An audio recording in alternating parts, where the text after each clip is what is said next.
It's your favorite cousin again, and my life might be in danger.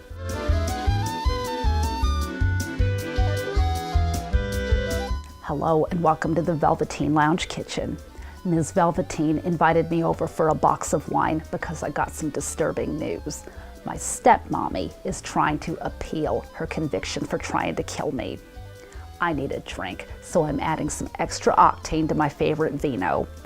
All you do is add 1 ounce of ginger spice whiskey and 1/2 ounce Grand Marnier to a wine glass and fill with your favorite dry red.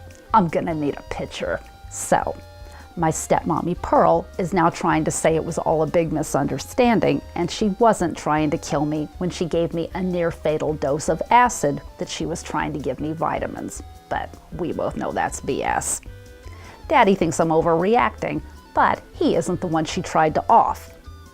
By the way, it's TMI, but he says there's one room of the house she's good in. I find that hard to believe.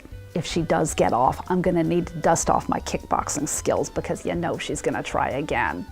So anyway, that's it. Thanks for visiting the Velveteen Lounge Kitchen. They'll be back on Thursday with another Liquored Up live broadcast, but I'll see you again real soon. I hope.